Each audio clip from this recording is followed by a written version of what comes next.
Early child marriage remains a deep-rooted challenge in Nigeria, affecting millions of girls who are forced to trade their childhood for responsibilities they are not ready for. Driven by poverty, cultural norms, insecurity, and lack of education, many young girls are married off before they even fully understand life, let alone marriage. This practice not only denies them their basic rights, but also exposes them to health risks, emotional trauma, and lifetime missed of opportunities. As a nation, the question remains, how long will we continue to sacrifice the future of our children in the name of tradition and survival? Welcome to Youth Connect, brought to you by Trust TV. I am Fatima Ahmed Musa. Now let's go on a quick break, and when we return, you get to meet my guest. Welcome back, and thank you so much for joining us. Now, joining me in the studio is Ussah Yakubu. She's a humanitarian actor. Thank you so much for joining me. Thank you so much, Fatima, and thank you for having me. It's good to be here on Youth Connect. I'm glad and delighted to have you also join me on Youth Connect. And we are talking early child marriage. What exactly is early child marriage, and how common is it in Nigeria? Early child marriage, to me, we can say early marriage, is marrying of a child that is not up to the age of 18. And why do I say the age of 18 or marrying of a child? It's because according to the UNCRC, the definition of a child is someone that is not up to the age of 18. So when you marry off a girl or a boy, even in some cases, in most common cases actually for girls, but there are also boys actually. So when you marry off a child under this age is what we term as a child marriage. Mm-hmm. So, but why does it, persist in Nigeria despite laws and awareness campaigns that we get to see? Okay, so why this persists in Nigeria for me, I'm going to speak based on my experience and my own review or analysis or how I've seen things where I work with women, with girls, and with children in general. Why this persists is, like you said earlier, you mentioned there's something about different root causes that happens. And despite, like you said, there are laws, there are rules, but there are different parts to play. It's a different thing to have those rules and laws in place, and then it's another thing to have to play it out, to implement it, and we have different aspects to playing it out. So some of the root causes that are still there is, there's poverty. There are also social norms or cultural norms, and there are different, or will I say, individual or unique challenges to people we're talking about in general right now. So I'm going to speak a little bit about the poverty aspect of it being the root cause and why it persists. It's because if we don't in general, why things persist is because if we don't uproot the root causes, if we don't take away the things that causes it, it's still going to be there. And even aside the taking away, there are different parts that we need to play. So let's give poverty, for example. Poverty, in most cases that you see in Nigeria where children are being married off, poverty is one of the key things. It's either you hear the parents say or the family say there is one less mouth to feed, there is one less person that is taken away from your daily or from the cost that you already have for your family.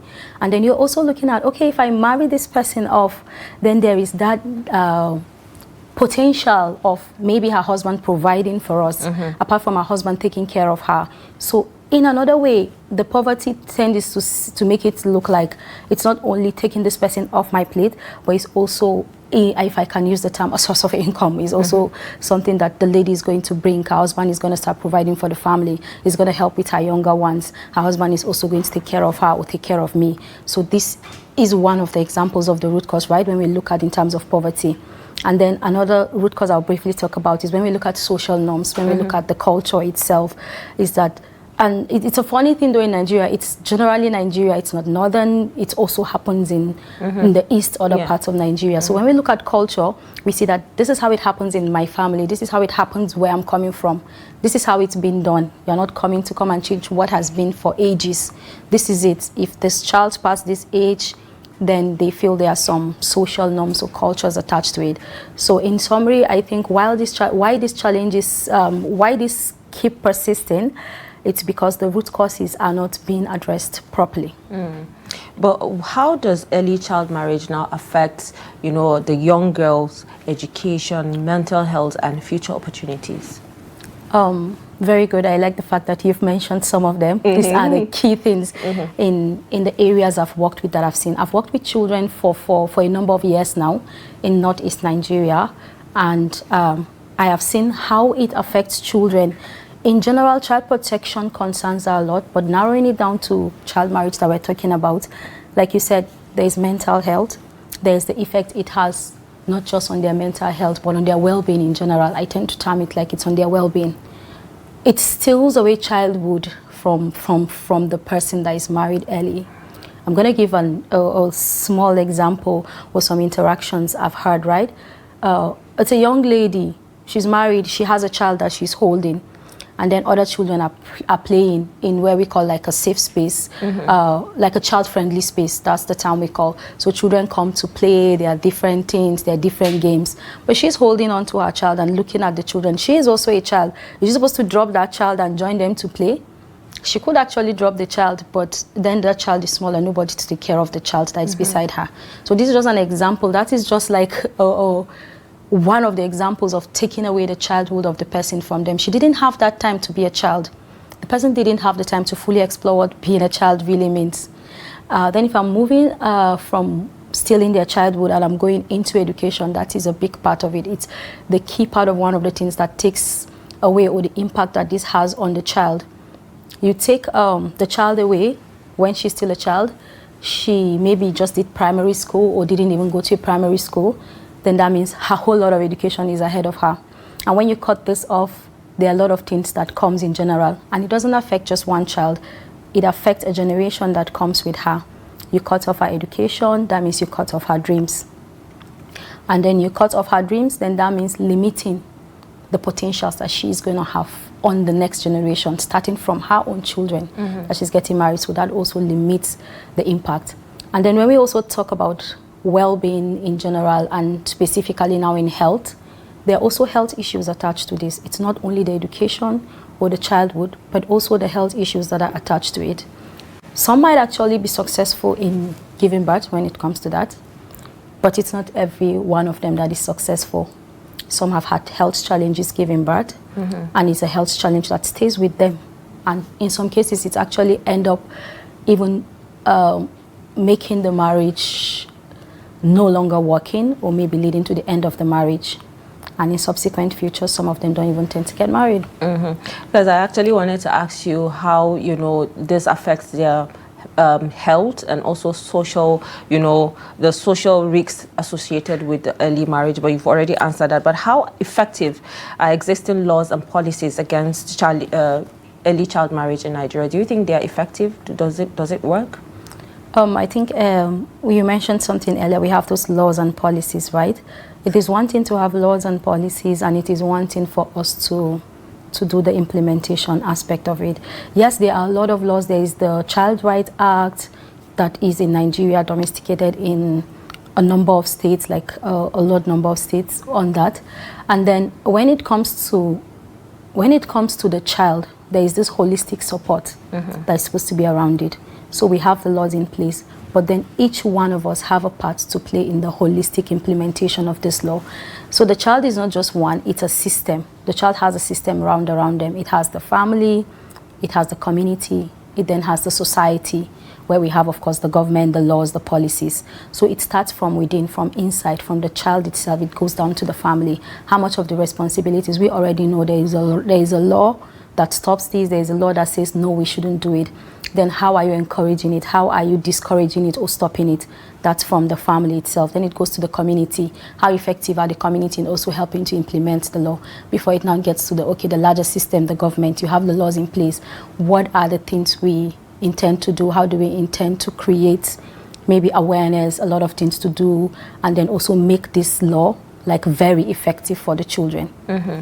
Well, how can youths now become advocates against early child marriage in their communities? You just mentioned some communities, and we have policies and norms that are guiding, even the communities. How can we see the change that we're looking for in this aspect? Thank you so much for that question. I recently found myself like this last few weeks saying, you have to be the change you want to see. That change starts from you. It starts from me, Ussah. It starts from you, Fatima. It starts from every other youth that are around us. And how can we be this change? like you said, for me, the first thing is, how do you put yourself into that step? How do you take the first step to stop the change?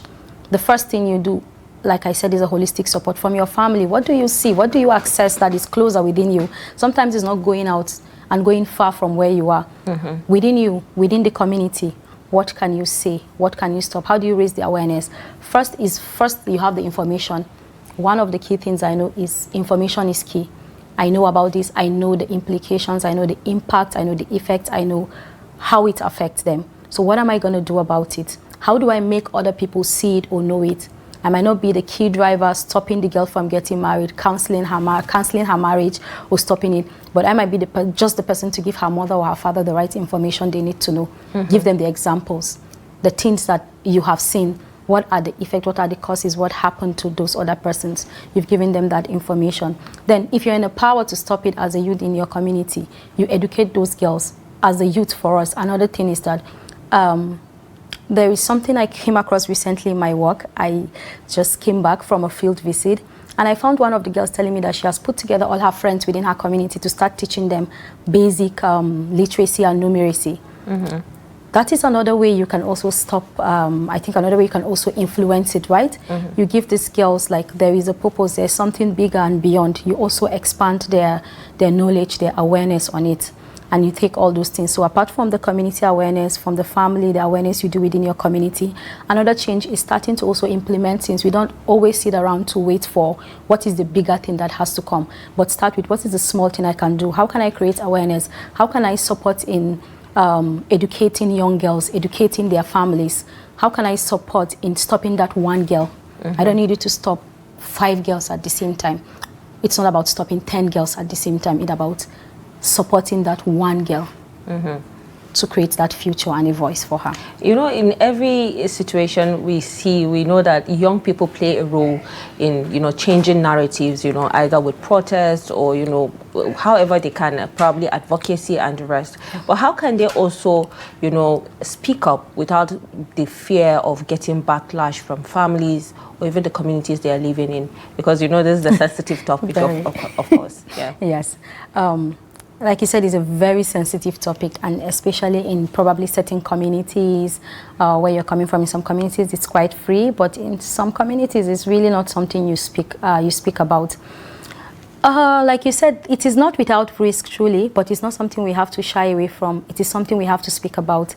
One way or the other, we have to be the change we want to see. We have to start it from somewhere. We have to start speaking. So I think what I will really encourage is you build on the systems around you. Is someone already starting? Can you join the person? Is someone not there? How can you start? Bring out like minds. I'm going to give myself, for example. I have not like really always grown up to see a lot of things around me, right? But I don't feel that there is a need to start up something. There is a need to go out to find the information out there. Who is willing to give you a hand outside to help you bring this change from where you are? So I think the way we can do it is from your own environment, from your own side, the little that you can do. What is that one thing? I know, like you said, it's not an easy topic. Some families, you dare, like, in some situations, you cannot bring it up. You dare don't talk about it. Then who is that auntie? Who is that uncle? I'm trying to bring it home as much as possible, as close as possible. Who is that auntie? Who is that uncle in your family that is willing to listen to you, that is willing to lend you a hand? Is it your elder brother or your elder sister? Just start one person, find it, and then start from there. All right. Let's go on a quick break. I want to return. We'll continue this discussion. Don't go anywhere. Welcome back. If you're just joining, this is Youth Connect coming to you from Trust TV in the nation's capital.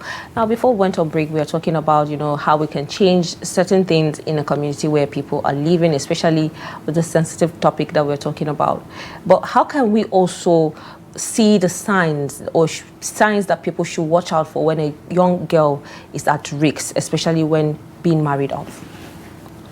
Okay, when being married off, I want to say at first, it's already a risk, right? We're already starting. She's already been married off already. That's already a risk on its own. But some of the signs you will see is she tends to feel uncomfortable in her own home. These are some signs in my work that we've noticed generally of even domestic abuse. It starts from there. She tends to feel uncomfortable in her home. She tends to be scared of everyone around her or everybody around her. These are just one of the signs or some of the few signs you can see when it comes to a specific aspect of the risk she's been. That's some signals you will see from the point of maybe domestic abuse or her not feeling comfortable in her home. And in some cases, if it has reached to a bigger extent that maybe she is already in some form of abuse, you will of course see the signs of maybe if an extent, if it's a physical abuse, you can see some of the signs of the physical abuse or bruises in her body. But I think in general, the signs that you will watch out for the risk, like I said, isolation, it's one of the first things you are going to keep saying. Isolation keeps coming back. They don't want to relate. I don't want to go out so that because I don't speak about it. I tend to just live wherever everybody is. This is like one of the early warning signs. Isolation, probably she'll be dropped out of school. You know, to some, they'll tell the girl child, stop schooling, you're going to get married. Do you think that's the right way to actually go about marrying off a girl child if a family wants to do that? Stopping her from going to school, probably because maybe the spouse will not want her to continue. Okay, if we're talking about the risk of maybe before she gets into the marriage, right? The signals that shows this person is about. So yeah, apart from isolation, you mentioned part of leaving school is isolation. She's trying to keep herself out of where people will keep asking her questions. This I've practically seen in some of the recent work I did.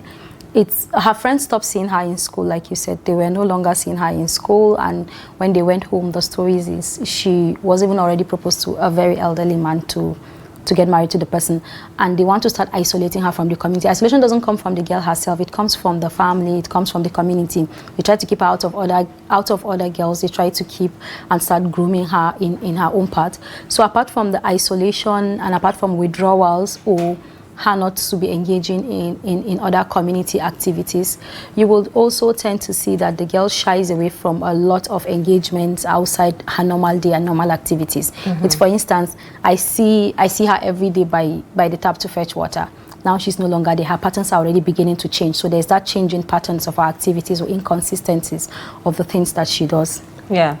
From your experience being in the field and what you've seen so far, you know, with the kind of trauma that probably some of these young girls have shared with you, what is most traumatizing for you as a humanitarian actor to see that young girls are actually going through this menace, or should I say this situation that they found themselves in? What is most traumatizing for me, really, I think I've touched on two of it, or the two major ones. Everything in general is traumatizing because as a whole, this is not just a girl that you took away from the future, from the society. This is behind every one girl that is being married early is a voice, is a future. It's an entirety of a society. It may be that one key thing we'll be looking for in the next 5 years. She might be that one key thing we'll be looking for in the next 10 years. But we've already robbed it of her, and then by that in large, we're depriving the society as a whole of that. So the things that for me, it's first, aside the health challenges, you're taking away the girl's future, like I mentioned, but you're taking her out of school, you're already taking away the opportunity from her. That's what I see. For me, it's taking away that opportunity. It's a lot of opportunities apart from the future. Who knows what she might face when she gets there? There are risks, like we've discussed, attached to it. Yeah. And then there are also challenges of her health. But what is most striking for me, it's just that we've taken away that one hope, that one voice. You've taken away her autonomy. You've taken away what she really wants. Yeah. Do you think men can also play a role in seeing that early child marriage ends, because it's actually somehow connected to them? But do you think they can also change something to see that these young girls also have a future? Assuming they want to even marry them, would they allow them to go to school? They have the opportunity to, you know, do what their peers are doing. So how can they also play a role in this? There's something we do in the field of work I do, right? We call it the positive change. So we tend to work with men and with boys to create that awareness, to create that message, and to advocate for such kind of concerns like child marriage and other child protection cases. So it is key to bring in the men and the boys to do this. There was a question earlier about how can I start, what are the limitations around me, or one youth is actually afraid to start. So when we have those key systems or key people around the girl child advocate, I'm telling you, the girl cannot advocate on her own. I cannot stop it myself. I cannot stop it myself. But once my father or my brother stands for me, it's a different thing. So for me, it is always key. You don't do a program, or you don't bring change in one piece. You bring a holistic change. So it's very key for the brothers, the fathers, the men in her life, or the men around in general, to take up this advocacy and this awareness initiative to stop this. For a girl that is already being married off, or is already married off rather, what support system do you think exists for a young girl like that? So for a young girl that is already married, some of the major support systems we have, we have different forms of education in Nigeria. So it must not be going back to the classroom, depending on our age or advanced age. I happen to be working recently on an education project that has to do with life skills. So it's more of like a literacy and numeracy sessions that also improves your life skills. So you have the basic literacy, the basic numeracy, and then you also have vocational skills and life skills that can be done. So to create that space, this is just one of the things in terms of the socio-economic integration, right? To have those informal, I don't know if I would call them informal education, but to have those form of education that supports the girl from where she stops. And we've talked earlier about the support system around her. Her husband now is the key person in the picture to give her that support system, because if the husband doesn't even allow her to join this kind of program or activities, then she wouldn't be there first. So we have the programs and the activities in forms of life skill, in form of a non-formal basic, like I say, basic and literacy education that will support her. And then let's also leave that room for psychosocial support, for mental health and psychosocial support. At some point we take away that point, but it's also very powerful. It's very important. This is a child that also has to take care of a child and a family, and takes a lot of responsibilities. It drains on her. Even as an adult, I am telling you, it drains on an adult to have so much responsibilities. So that psychosocial support, that space, that room to talk with someone, it might be a counselor, it might be an informal setting, not really a counselor, it might just be a group of other women or other girls like her that she can speak with to get that support. Just have that small psychosocial support system that is going to support her. That will really go a long way. Yeah. A while back I had a discussion about marriage readiness and preparedness, and it was a chaos, especially when we asked the questions about why men want to marry young girls and not maybe women at their 30s are being seen as problematic, or they know a lot. Do you think that's one of the reasons why young girls or parents tend to marry out their children at an early age? Probably because they want to be able to bear children early. That mentality is there. They'll say, oh, let her marry early so that she'll be able to bear children, because there's a belief that once you're 30 or above, you have already started, expiring. That's what a lot of people say. Yeah. Yeah. Okay. So in my opinion, I'm just going to share my opinion right now, right? So, you see, these challenges that we have, I think I can say yes, it's one of the things really contributing to that, because this is who we're looking for. We don't want someone, like you mentioned, all the qualities that is most likely thinking a lot for herself, or has gotten a lot of things to say. So in my opinion, I'm going to say yes, it's one of the things that can contribute to, or is contributing to, or will support that. Because, okay, we want her to marry early from the parents now, not only from the man himself. Okay, I don't want to take someone that is so much, I don't know what it is, but that knows a lot to say, or has a lot to say about herself, or has experienced life a lot. Thank you so much. Has experienced life a lot. And from the parent also point of view, they wouldn't want that, because since that is what the pattern is looking like in the society. I mean, we talked about it earlier, like it's maybe some norms, some social norms, some cultural norms, just some tradition. And social norms, it's not all about where you're coming from. It's not I'm from this state, from that state. It's all about what is happening beside you. And even religion, even though we don't want to talk about that. Definitely. So, when things happen beside you, you tend to adapt it into you. Like you live in that community, you live in that space. My friends do this, my friends do that. Before you know, that is the social norm that it's coming up. It's something that you blend in. So I think if the parents see that this is the pattern that is happening, men in our area, men in our community, men now don't want to marry someone that is up to 30 or below 30 and the rest. So it now becomes, we need to push this girl early. We need to push her to go early. So the pressure becomes much, and it becomes worse for the girl. So in a minute before we go, how can schools, media and social platforms help in protecting the girl child? I'll start with schools. Keep the girl in schools. I think it's some projects that humanitarian organizations have been working on. So keep the girl child in school. It's very important to have that conducive school environment, to have those facilities, amenities that supports the girl child to learn. It's to do inclusion, to make sure that the girls are included.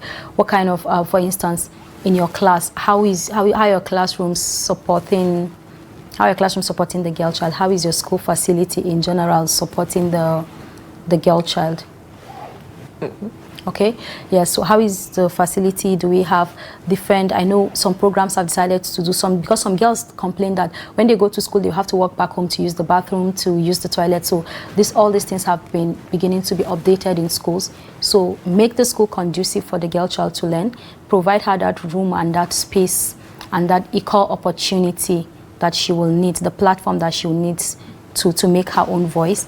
And then in general, to the society, to the community, to her family, to us, to the youth as well, what we can encourage is speak up for that one girl that is close to you. Speak up for, not close, just speak up to that one girl that you know in your community, in your society. Start it small, start it at your immediate level, and then you're going to be able to All right, thank you so much, Ussah Yakubu, for being part of Youth Connect and also in sharing your expertise. Thank you so much, Fatima. It's been a pleasure speaking with you. Thank you so much. Early child marriage is not just a girl's issue. It is a youth issue, a community issue, and a national issue. When we protect the rights of children, especially the girl child, we protect the future of Nigeria. As young people, our voices matter. We must speak up, challenge harmful norms, support education, and stand for every child's right to grow, dream, and choose their own path. The change starts with awareness, but continues with action. Now join us again next week for another important conversation. I'm Fatima Ahmed Musa. Keep building your future.